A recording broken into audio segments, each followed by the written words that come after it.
मायके वर्सेस ससुराल में गरीब बहू की केयर।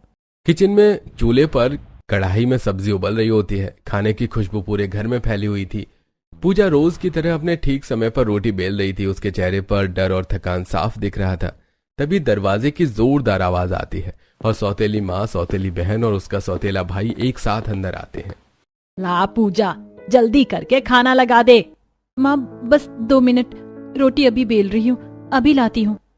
उसकी माँ के चेहरे पर अचानक गुस्सा भर जाता है। वो पूजा के पास आती है और जोर से उसका हाथ पकड़कर पीछे मोड़ देती है। पूजा दर्द से चिल्लाती है, 2 मिनट?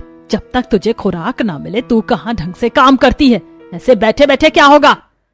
मम्मी माफ कर दीजिए, छोड़ दीजिए मेरा हाथ, मुझे दर्द हो रहा है। जल्दी कर वरना ऐसा मारूंगी ना कि अपनी माँ को याद करने लगेगी।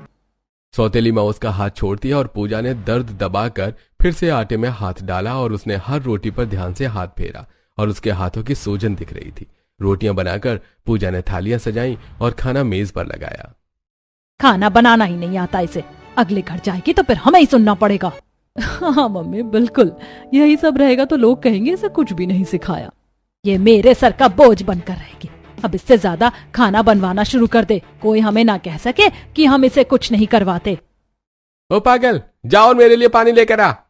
पूजा चुपचाप उसे पानी लाकर देती है। शाम के समय पूजा चुपचाप खाना बना रही होती है। तभी सौतेली माँ आती है। तुझे दिक्कत क्या है? हमेशा तेरा खाना लेट बन रहा है। मेरी ही सहनशीलता है कि मैं अभी तक नसीहत दे रही हूँ। माँ घर के बाकी काम भी करने होते हैं जिसकी वजह से लेट हो जाता है। अब जुबान भी लड़ाएगी तू मुझसे? चुपचाप जल्दी खाना बना। पूजा चुपचाप अपना काम पूरा करती है और मेज पर थालियां सजाकर सबके सामने खाना रख देती है। थोड़ी देर बाद पूजा के पापा घर आ जाते हैं। उनके चेहरे पर दिन भर की थकान और आंखों में गंभीरता दिखाई देती है। जैसे वे कमरे में आते हैं, सौतेली माँ जल्दी से आगे बढ़ती है और उसके चेहरे पर चिंता नहीं बल्कि एक नई चाल दिखती है।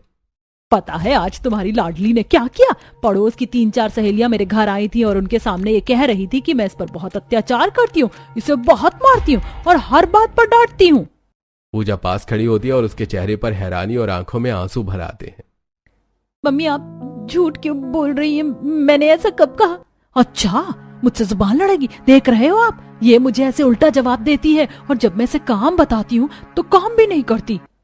ये कहकर सुनीता झूठ मूठ रोने लगती है और पूजा के पापा का चेहरा लाल हो जाता है। वो गुस्से में उठकर खड़े हो जाते हैं। पूजा, क्या तेरी मम्मी सही कह रही है? तू घर का कुछ काम नहीं करती? नहीं पापा, मैं सारा काम करती हूँ, मम्मी झूठ बोल रही है। पापा और आगे आने लगे और पूजा डरकर पीछे हटने लगी। पापा, ये मुझसे सब काम करवाती है अकेले, और कितना काम करूंगी मैं? इतना सुनते ही उसके पापा ने गुस्से में पूजा पर हाथ उठा दिया और पूजा सहम कर आंखें बंद कर लेती है। आज के बाद अगर तेरी जुबान सुनी ना या तूने अपनी माँ को उल्टा जवाब दिया तो बहुत बुरा होगा, समझी? ये सुनकर सौतेली माँ के चेहरे पर हल्की सी मुस्कान आ जाती है। उसकी आंखों में अलग ही जीत दिखती है। तेरी माँ तुझे गलत लक्षण देकर चली गई थी, पर अब ये सब और नहीं चलेगा। ठीक है पापा, मैं अब कभी कुछ नहीं कहूंगी। पूजा आंखों में आंसू लिए भागकर अपने कमरे में चली जाती है। कमरे के अंदर पूजा खिड़की के पास बैठ जाती है और बाहर आसमान की ओर देखने लगती है और रोने लगती है। उसे अपने बचपन की याद आने लगती है जब उसकी माँ उसके साथ थी। जब वो छोटी थी और घुटना छिल जाता था तो उसकी माँ तुरंत मरहम पट्टी लेकर आ जाती थी। माँ की गोद में बैठकर उसके सारे आंसू सूख जाते थे। माँ की हंसी और प्यार से घर रोशन हो जाता था और उसकी माँ उसे हमेशा प्यार से समझाती थी, कभी उस पर हाथ नहीं उठाती थी। वो सोचती है कि ये वही खिड़की है और वही आसमान, पर उसकी माँ उसके साथ नहीं है। माँ, जब तुम चली गई थी तो मुझे भी अपने साथ ले जाती। इन जानवरों के बीच क्यों छोड़ गई? मेरी क्या गलती थी? मैं तो सारा काम भी करती हूँ, फिर भी ये लोग मुझे मारते ही रहते हैं। अगली सुबह सौतेली माँ के दोनों बच्चे जल्दी जल्दी नाश्ते के लिए तैयार हो जाते हैं और किचन में पूजा रोटी बेल रही होती है। 2 रोटियां आखिर की बची थी, उन्हें वो धीरे से तवे पर सेक रही थी। तभी सौतेली माँ किचन में आती है। क्यों पूजा, अब तक खाना नहीं बना? बच्चे स्कूल के लिए निकल गए तो क्या करोगी? मम्मी बस अभी बना रही हूँ, 2 रोटी रह रही है, वही सेक रही हूँ। सौतेली माँ का चेहरा गुस्से से लाल हो जाता है। वो बिना किसी नरमी के पूजा के पास आती है और अचानक पूजा का हाथ पकड़कर जोर से तवे पर दबा देती है और पूजा बहुत जोर से चिल्लाती है, मगर उसकी कोई नहीं सुनता। तेरी 2 रोटी, ये 2 रोटी कभी पूरी नहीं होती, काम भी सही से नहीं करती। जब तक तुझे सबक नहीं मिलेगा तू ढंग से काम नहीं सीखेगी। मम्मी छोड़ दो, मेरा हाथ जल रहा है, बहुत दर्द हो रहा है। नहीं, जब तक तुझे सबक नहीं मिलता तू यही सीखेगी और तेरी आंखें तभी खुलेंगी जब तू समझेगी कि मेरे बच्चे भूखे बैठे और तुझे वो दिख नहीं रहा है, सिर्फ अपनी 2 रोटी दिख रही है। सौतेली माँ हाथ छोड़ देती है। पूजा का हाथ लाल पड़ जाता है, उंगलियां फड़कने लगती हैं। वो सहमी सहमी सी किचन से बाहर आती है और सीधे पानी की बाल्टी में अपना हाथ डाल देती है। पूजा जोर जोर से रोते हुए अपनी जली हुई हथेली को ठंडे पानी में डालती है। मम्मी मुझे बचा लो, अब और सहा नहीं जा रहा माँ, अगर तुम होती तो ऐसा कभी ना होता मेरे साथ। अगले दिन सुबह का समय होता है। पूजा आंगन में झाड़ू लगा रही थी। आंखों में हल्की सी थकान और हाथ में पिछली रात का जला हुआ निशान साफ दिख रहा था। तभी दरवाजे पर खटखट होती है। बहन जी नमस्ते, जरा बाहर तो आइए। अरे आइए बहन, बताइए कैसे याद किया। असल में मेरी रिश्तेदारी में एक अच्छा रिश्ता आया, मैंने सोचा आपकी लड़की है ना पूजा, अगर आप चाहें तो मैं आगे बात बढ़ा दूं। हाँ बहन बिल्कुल, सबसे पहले तो मुझे इसी गंवार का बोझ अपने सिर से उतारना। इसकी माँ मर गई है, सारा बोझ मेरे ऊपर डाल गई है। जब तक ये मेरे घर में रहेगी मेरे लिए सिर दर्द है, जितनी जल्दी जाए उतनी राहत मिले। पूजा ये सब सुनकर चुपचाप सिर झुका लेती है और उसकी आंखें नम हो जाती हैं। ठीक है बहन जी, मैं उनसे बात करती हूँ, फिर आपको जल्दी खबर दूंगी। वहीं दूसरी ओर लड़के के घर पर भी रिश्ते की बात चल रही थी। बेटा राहुल, गांव से एक लड़की का रिश्ता आया है। लड़की साधारण है पर बहुत मेहनती बताई जा रही है, अगर तू कहे तो मैं आगे बात करूं। ठीक है मम्मी, हम पहले देख तो लें, पसंद आई तो आगे सोचेंगे। हाँ तो फिर कल ही चलते हैं उनके घर। अगले दिन लड़के वाले पूजा के घर आते हैं। पूजा साधारण सलवार कुर्ते में सिर पर हल्की चुन्नी डाली सामने आती है। उसकी आंखों में और चेहरे पर अलग मासूमियत थी। राहुल बड़े ध्यान से उसे देख रहा होता है। तभी उसकी नजर पूजा के हाथ पर पड़ती है, जहां एक बड़ा सा चोट का निशान दिख रहा था। अरे ये आपके हाथ पर क्या हुआ? कुछ नहीं, कल मैं बाहर जा रही थी तो हाथ दरवाजे में लग गया और चोट लग गई। राहुल उसकी मासूमियत देखता रह जाता है। राहुल के पापा और मम्मी एक दूसरे को देखकर मुस्कुराते हैं। हमें पूजा बहुत पसंद है, हम इस रिश्ते को आगे बढ़ाना चाहते हैं। हाँ हमें भी आपका बेटा बहुत पसंद आया, लीजिए मुंह मीठा कीजिए। कुछ ही देर बाद साधारण रस्मों के साथ पूजा और राहुल की शादी हो जाती है। सजी हुई बारात, ढोल नगाड़े और पूजा की आंखों में एक नया सपना दिखता है। जिस लड़की के मायके में उसके आंसुओं की कोई कदर नहीं थी, वही लड़की अब ससुराल में एक नए रिश्ते और नए जीवन की शुरुआत करने जा रही थी। शादी के बाद पूजा अपने घर पहुंचती है। घर के दरवाजे पर रंगोली बनी होती है, आरती की थाली सजी हुई थी और पूरा घर दीपों की रोशनी में जगमगा रहा था। ढोल नगाड़ों और शहनाइयों की आवाज गूंज रही होती है। आओ बेटा, गृह प्रवेश की रस्म पूरी करो, अब ये घर भी तुम्हारा है। पूजा रोली की थाली में पैर रखकर धीरे धीरे अंदर कदम रखती है। सब तालियां बजाकर स्वागत करते हैं। जैसे ही पूजा घर के अंदर कदम रखती है, सास उसका हाथ पकड़कर उसे सहलाना चाहती थी, लेकिन पूजा अचानक डरकर पीछे हट जाती है, जैसे कोई उस पर हाथ उठाने वाला हो। अरे क्या हुआ बेटा, तुम ऐसे पीछे क्यों हट गई, कोई बात है? नहीं मम्मी जी, वो मेरा पैर पीछे को मुड़ गया था, मैं गिरने वाली थी। क्या हुआ पूजा, सब ठीक तो है? कुछ नहीं, बस मैं एकदम से गिरने वाली थी। सास उसकी आंखों की झिझक और डर को महसूस कर लेती है। वो धीरे से पूजा का हाथ पकड़ती है, उसके पास आकर बड़े प्यार से गले लगा लेती है। डर मत बेटा, ये घर तुम्हारा अपना है, यहाँ डरने की कोई जरूरत नहीं है। हमारे यहाँ तुम बहू नहीं बेटी बनकर आई हो, तो ये डर कैसा, बेझिझक अंदर चलो। पूजा की आंखों से आंसू आ जाते हैं। पहली बार उसे लगता है कि शायद अब उसकी जिंदगी में सचमुच एक नया सवेरा शुरू हो जाएगा। अगले दिन सुबह घर में हलचल होती है। सब उत्साहित थे क्योंकि आज पूजा की पहली रसोई होती है। पूजा रसोई में खड़ी होती है, हाथ में आटे की थाली ले रखी होती है। क्या बनाऊं, सबको पसंद आएगा या नहीं? तभी अचानक पीछे से कोई आकर धप्पा कर देता है। नहीं, मुझे छोड़ दो, मुझे मत मारो, प्लीज प्लीज मुझे छोड़ दो। अरे भाभी क्या हुआ, आप इतना डर क्यों गई? मैं तो बस मजाक कर रही थी, माफ कर दो अगर आप डर गई हो तो। पूजा कांपते हुए अपनी साड़ी से पसीना पोंछती है। कुछ नहीं, मुझे बस लगा जैसे कोई पीछे से मुझे पकड़ने वाला हो। भाभी आप बार बार छोड़ दो क्यों कह रही थी, कोई बात है क्या? नहीं नहीं कुछ नहीं, तुम बताओ किस लिए आई थी? भाभी आज आपकी पहली रसोई है ना, मैं आपकी हेल्प कराने आई थी। मैं आपकी हेल्प कराने आई हूँ, मेरी प्यारी भाभी को मेरी हेल्प जरूर चाहिए होगी। नहीं, मैं सारा काम खुद कर लूंगी, तुम जाओ जाकर अपनी पढ़ाई करो। नहीं भाभी, मैं कहीं नहीं जा रही, मैं आपके साथ ही रहूंगी, आपकी हेल्प करूंगी और खूब सारी गपशप भी करूंगी, आखिर आप मेरी प्यारी भाभी जो हो। इतना कहकर नंद पीछे से पूजा को गले लगा लेती है। पूजा पहले तो चौंकती है, लेकिन फिर उसके चेहरे पर हल्की मुस्कान आ जाती है। दोनों मिलकर रसोई में हंसी मजाक करते हुए काम करने लगते हैं। ये पहली बार होता है जब पूजा को अपने नए घर में किसी का सच्चा अपनापन महसूस होता है। दोपहर का समय होता है। पूजा घर के गेट के पास खड़ी होती है और बेचैनी से चक्कर लगा रही होती है। तभी गेट की तरफ देखती कभी घड़ी, उसके हाथ में छोटी सी पर्ची होती है जिसमें बाजार से लाने का सामान लिखा हुआ होता है। तभी अंदर से उसका देवर कमरे से बाहर आता है। वो देखता है कि पूजा बार बार गेट के चक्कर लगा रही होती है। भाभी क्या हुआ, आप गेट के चक्कर क्यों काट रही हो? कुछ नहीं भैया, मुझे बाजार से कुछ सामान लाना था, इनके आने का ही इंतजार कर रही हूँ। अरे तो इसमें क्या बड़ी बात है भाभी, आप मुझे एक आवाज लगा देती, मैं तुरंत आ जाता। नहीं भैया, मुझे लगा आप बिजी होंगे इसीलिए मैंने आपको परेशान नहीं किया। भाभी अगर मैं बिजी भी हो जाऊं तो आपके लिए हमेशा टाइम है मेरे पास, आप बस एक आवाज लगाया करो। पूजा उसकी बात सुनकर थोड़ी भावुक हो जाती है। उसके लिए देवर में इतना अपनापन देखकर उसके चेहरे पर हल्की मुस्कान आ जाती है। अरे चलो मैं ही लेकर चलता हूं आपको बाजार। वो पूजा का थैला उठाता है और बाहर गाड़ी खड़ी करता है। भाभी बैठो, अब से जब भी बाहर जाना हो मुझसे कह देना। पूजा गाड़ी में बैठ जाती है। उसकी आंखों में राहत और सुकून दिखता है। शायद अब मुझे कोई अपना समझने लगा है। रात का समय होता है। पूजा और उसका पति राहुल सो रहे होते हैं। कमरे में हल्की चांदनी आ रही थी। अचानक पूजा अपने बिस्तर पर बेचैन होकर हिलने लगती है। उसका चेहरा डर और चिंता से भरा हुआ दिखता है। मुझे छोड़ दो, मुझे मत मारो, मैं अच्छी रोटी बनाऊंगी। मम्मी बस मुझे माफ कर दो।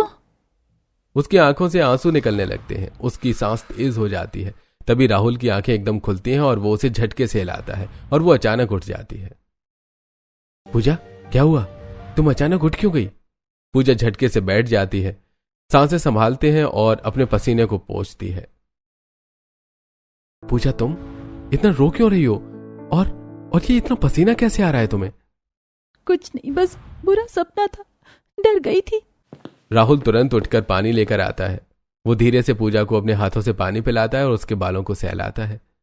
ठीक है कोई बात नहीं, अब सो जाओ, डरो मत, मैं यहां हूं, कुछ नहीं होगा। पूजा उसकी बाहों में थोड़ी राहत महसूस करती है और वो धीरे धीरे सो जाती है। अगले दिन शाम का समय होता है। पूजा अपने कमरे में खिड़की के पास बैठी होती है। हाथ में चाय का कप ले रखा था। तभी सास धीरे धीरे से कमरे में आती है। उनका चेहरा प्यार और हल्की चिंता से भरा हुआ दिखता है। क्या बात है बेटा, तेरा अपने मायके जाने का मन नहीं कर रहा है क्या? जब से तू ब्याह कर आई है तो वहां एक बार भी नहीं गई, वहां की याद नहीं आ रही? पूजा हल्की नकली मुस्कान के जवाब देती है। हाँ मम्मी जी, कर तो रहा है लेकिन। सास प्यार भरे अंदाज में हाथ बढ़ाती है ताकि पूजा का माथा सहलाए, लेकिन पूजा के मन में अचानक बचपन और पुराने डर की यादें उभर आती हैं। उसे ऐसा लगता है जैसे सास उसे चांटा मार देगी। ठीक है मम्मी जी, मैं चली जाऊंगी। पूजा बिना और कुछ कहे वहां से उठकर चली जाती है। सास उसे देखती रह जाती है। फिर अगले दिन पूजा अपने मायके चली जाती है। वो सोचती है कि अब समय बीत चुका है, अब उसे वहां थोड़ी राहत और अपनापन मिलेगा। पर जैसे वो घर के अंदर कदम रखती है, उसकी सौतेली माँ पहले से ही उसका गुस्से में इंतजार कर रही होती है। आ गई महारानी, अब तू यहाँ आना क्यों पसंद करेगी? अब तो तू अच्छे घर में चली गई, हमारे इतने पैसे लगवाए और अब तू मजे ले रही होगी ना बड़े घर में। इतना कहते ही उसकी सौतेली बहन भी कमरे में आ जाती है। ला अपना पर्स दिखा, देखूं कितने पैसे तेरे पर्स में। जा जाकर घर के काम कर, खाने पीने का इंतजार तो कर ही रही होगी ना हमसे। याद तो होगा घर का सारा काम तू ही करती थी, तो हमसे तो उम्मीद लगाइयो भी मत। पूजा पहले से थकी हुई होती है, लेकिन वो चुपचाप धीरे धीरे घर के सारे काम करने लगती है। पहले खाना बनाती है, फिर झाड़ू लगाती है, लेकिन पोछा लगाना भूल जाती है। पोछा नहीं लगाया होगा ना तूने, लगता है यहाँ के सारे काम भूल गई है। इतना कहते ही वो कमरे में आती है। पूजा का हाथ तेजी से पकड़कर मरोड़ देती है। लगता है वहाँ जाकर तू बहुत नवाब हो गई है। ला मुझे पैसे दे, जितने पैसे तुझे वहां से मिले हैं। पूजा सहमी सहमी रहती है। उसकी सारी मेहनत और ससुराल की थोड़ी खुशी एक ही झटके में छीन ली जाती है। उसकी आंखों में आंसू आ जाते हैं, पर वो मजबूर होकर सौतेली माँ को पैसे दे देती है। कुछ टाइम बाद पूजा अपने ससुराल वापस लौट आती है। गाड़ी से उतरते ही सास उसे बड़े प्यार से अपने पास बुलाती है। आओ बेटा, पास आओ। कैसे हो? सब ठीक रहा मायके में? माँ के घर जाकर अच्छा लग रहा होगा ना? पूजा धीरे धीरे उनके पास आती है। उसकी आंखों में हल्की थकान और हाथ पर चोट का निशान साफ दिखाई देता है। बेटा ये क्या हुआ हाथ पर? ऐसा लग रहा है किसी ने जोर से मरोड़ दिया हो हाथ को। नहीं मम्मी जी, हाथ नहीं मरोड़ा, ये तो बस ऐसे ही चोट लग गई थी। अच्छा बेटा, कोई बात हो तो बता देना, हम तेरे साथ हैं। ठीक है मम्मी जी। फिर सास बहू अपने अपने कमरे की ओर चली जाती हैं। सास और ससुर कमरे में बैठकर गंभीर होकर बात कर रहे होते हैं। लगता है बहू को मायके में कोई परेशानी हुई है। हाँ सही कह रहे हो, जब हम पहली बार उसे देखने गए थे तब भी उसके शरीर पर निशान दिख रहे थे, और अब मायके से लौट कर आई है, अभी भी इसके हाथ पर निशान है। मुझे लगता है उसकी सौतेली माँ उसके साथ सही बर्ताव नहीं करती है। यहाँ से तो हमने अच्छी भली बहू को भेजा था। अरे नहीं नहीं, तुम किसी के बारे में ऐसा कैसे बोल सकती हो? क्या पता सच में कहीं चोट लग गई हो। एक माँ अपने बच्चों का दर्द जानती है। मुझे पूजा से ऐसी भावना आ रही है कि उसके साथ कुछ गलत हो रहा है। अब हम इसमें क्या कर सकते हैं? जब तक वो हमें अपनी परेशानी खुद से नहीं बताएगी हम कुछ नहीं कर सकते। दोनों चुपचाप बैठ जाते हैं। सास की आंखों में चिंता साफ दिखती है। शाम का समय होता है। पूरा परिवार ड्राइंग रूम में एक साथ बैठा होता है। सोफे पर सास ससुर पति और नंद देवर और बाकी लोग आराम से बैठे होते हैं। पूजा भी उनके बीच होती है, लेकिन उसका ध्यान बार बार फोन की तरफ जाता है। फोन बार बार बजता है। पूजा कभी फोन काट देती है, कभी कोने में जाकर बात करती है। हाँ ठीक हूँ, मैं कोशिश करती हूँ, बस आप मुझे ऐसे बार बार फोन मत करिए। इतना कहते ही उसका देवर उसके पास आता है। भाभी क्या हुआ? आपको कोई परेशान कर रहा है क्या? देवर अचानक पूजा का हाथ पकड़कर फोन ले लेता है और फोन पर बात करने लगता है। यहाँ के दिन तो तुझे याद होंगे ना? अगर तूने पैसे नहीं दिए ना तो वहीं आकर तेरी इतनी बेइज्जती करेंगे कि तेरे ससुराल वाले भी तुझसे रिश्ता खत्म कर देंगे। और याद है ना तुझे मम्मी कैसे मारती थी? तवे पर तेरा हाथ भी जला दिया था। उन दिन को भूलना मत तू। देवर का चेहरा लाल हो जाता है, आंखों में गुस्सा भर जाता है। ए, तुम जो भी बोल रहे हो ना, आइंदा से मेरी भाभी को फोन मत कर देना, वरना वहीं आकर तुम्हें पुलिस के हवाले कर दूंगा। और हाँ, अब मेरी भाभी का तुमसे कोई लेना देना नहीं है। वो इस घर की बहू है और इस घर की बेटी भी है। आज के बाद से उनका तुम्हारे घर से दाना पानी बंद, और खबरदार दोबारा यहाँ फोन किया तो। देवर फोन रख देता है। पूजा चौंक कर पीछे हटती है। भैया आपने क्या कर दिया? देवर की आंखें नम हो जाती हैं और वो धीरे से पूजा को गले लगा लेता है। भाभी, आपने हमें कभी क्यों नहीं बताया कि आप मायके में इतनी परेशान रहती थी? भैया मैं वो क्या कहती? पूजा सोफे पर बैठ जाती है। सास और नंद उसके पास आकर बैठते हैं। बेटा क्या हुआ? तूने कुछ बताया नहीं हमें, आखिर बात क्या थी? सब पूछने लगते हैं और पूजा इमोशनल हो जाती है। उसकी आंखों से आंसू बहने लगते हैं। फिर वो अपने ससुराल वालों को सब बताती है। जब मैं 10 साल की थी मेरी माँ गुजर गई थी। मेरे पापा ने दूसरी शादी कर ली। उन्होंने सोचा था कि वो मेरा ख्याल रखेंगी, पर वो मुझे सिर्फ मारती और घर के काम करवाती थी। अगर मैं कुछ काम गलत कर देती थी तो वो मेरा हाथ तवे पर जला देती थी। बेटा ये सब बातें तूने हमें पहले क्यों नहीं बताई? मैं कभी तुझे उस घर नहीं भेजती, हमेशा के लिए तेरा उस घर से नाता तोड़वा देती। कैसी माँ है वो, एक बच्चे का दर्द उसे महसूस नहीं हुआ? माँ, मैं आप लोगों को तकलीफ नहीं देना चाहती थी, इसलिए मैंने आप सबसे छुपाया। बेटा आज से तुझे वहाँ जाने की कोई जरूरत नहीं है। आज से तेरा असली परिवार यही है, ये घर, ये तेरे माँ बाप है और ये तेरे भाई बहन है। पूजा अपने आंसू पोंछकर सबको गले लगाती है। उसे पहली बार महसूस होता है कि अब वो सुरक्षित है। उसके आसपास प्यार और अपनापन देने वाले लोग हैं।